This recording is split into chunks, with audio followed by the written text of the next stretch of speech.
Assalamualaikum warahmatullahi wabarakatuh.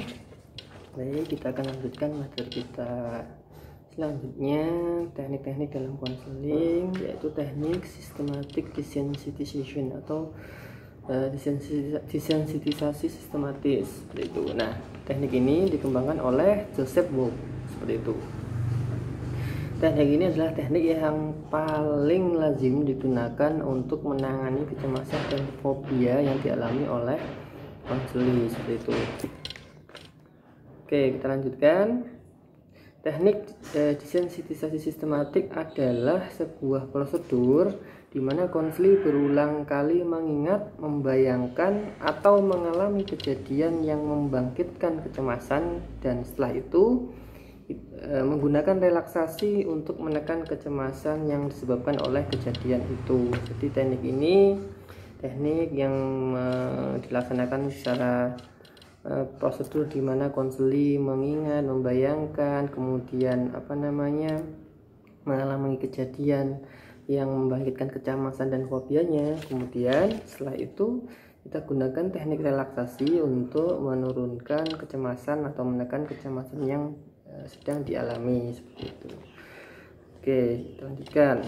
Bagaimana sih kita melaksanakan teknik desensitisasi sistematis? Nah, di sini setidaknya ada 3 komponen secara umum dalam pelaksanaan teknik desensitisasi sistematis. Yang pertama yaitu konseli diajari teknik relaksasi. Nah, kita pada pertemuan sebelumnya atau pada video-video sebelumnya sudah kita pelajari berbagai teknik relaksasi. Yang pertama ada deep breathing, kemudian ada guided imagery, kemudian ada PMRT, yaitu ada berlatih bernapas dalam, membayangkan secara positif, kemudian juga ada teknik relaksasi otot seperti itu. Nah, ketika tahap pertama tadi kita sudah melatih konseli tentang teknik relaksasi, maka tahap kedua yaitu kita membuat sebuah skala.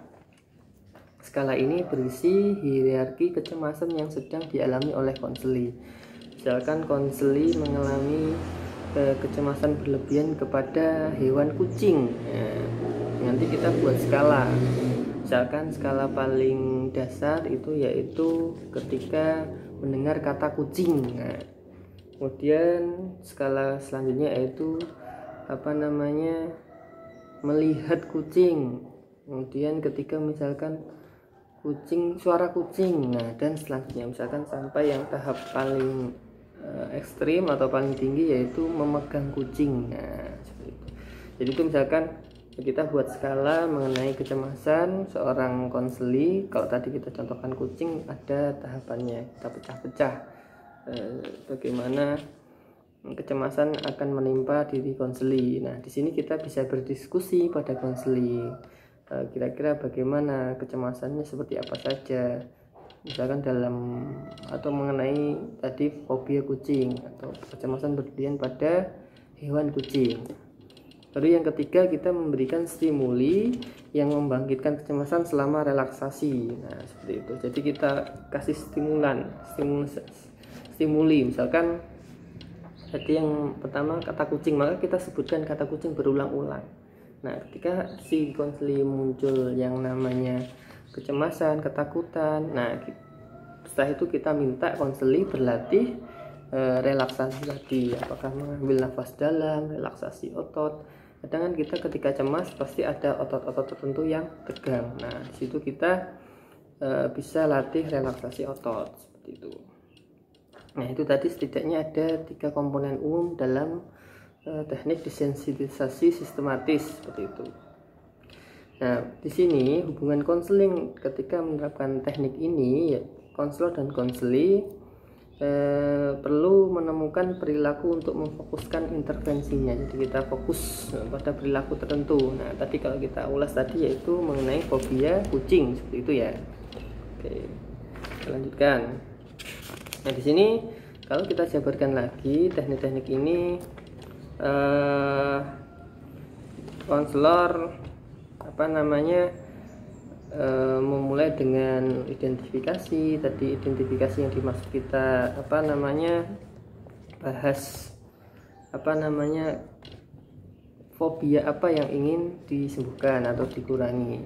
Tentu tadi diawali dengan melatih relaksasi pada diri konseling dengan bernafas dalam, dengan relaksasi otot atau get imagery misalkan. Nah, kemudian untuk melihat perubahan kita bisa menggunakan skala. Jadi ada 1 sampai 10. Misalkan awalnya dengan kata kucing itu konseling langsung menjerit teriak histeris. Nah, misalkan histeris itu berarti ada 9. Di angka 9 berarti masih menunjukkan angka kecemasan yang tinggi. Tapi kalau misalkan dengan kata kucing diulang-ulang dia sudah terbiasa, maka misalkan kita bisa nilai 2. Nah, berarti itu artinya dengan kata kucing saja konseling sudah tidak merasa cemas. Baru kita tingkatkan di tahap selanjutnya, yaitu misalkan menunjukkan gambar kucing. Tentu tadi sudah disepakati dari awal ya langkah-langkahnya. Nah, kembali lagi ketika tahap selanjutnya dia muncul cemasnya muncul, maka diminta untuk melakukan relaksasi lagi. Misalkan kecemasannya mengakibatkan dahinya mengkermitkan begini, maka diminta untuk relaksasi bagian sininya. Misalkan awalnya gini, nah seperti itu.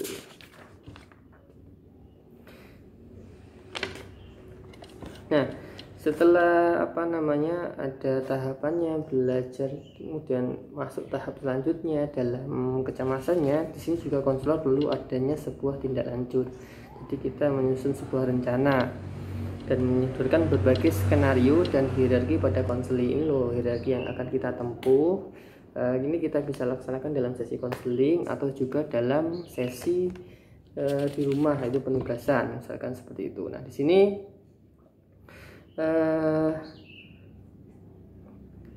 ketika kita bisa memecah beberapa tahapan, misalkan ada 10 tahapan desensitisasi, maka dalam proses konseling tersebut pada teknik ini juga akan ada 10 sesi. Jadi per sesi itu per tekniknya. Kalau teknik pertama tadi kata kucing ya, terus kata kucing diulang-ulang seperti itu. Itu agar apa? Agar teknik desensitisasi sistematis ini mampu mengurangi kecemasan atau fobia yang dialami oleh konseling. Meski demikian, ini juga bisa kita persingkat. Misalkan ada 15 tahapan, ya kita misalkan persingkat 6 tahapan lah. Tentu dengan skalanya tadi, yaitu kita evaluasi dengan teknik scaling tadi, yaitu skalanya berapa sih, apakah masih tinggi. Kalau memang masih tinggi ya sudah, jangan dipaksa. Kita ulang-ulang terus sampai sekiranya kecemasan atau fobia konseling itu berkurang, seperti itu. Oke, lalu apa sih kegunaan dari teknik desensitisasi sistematis?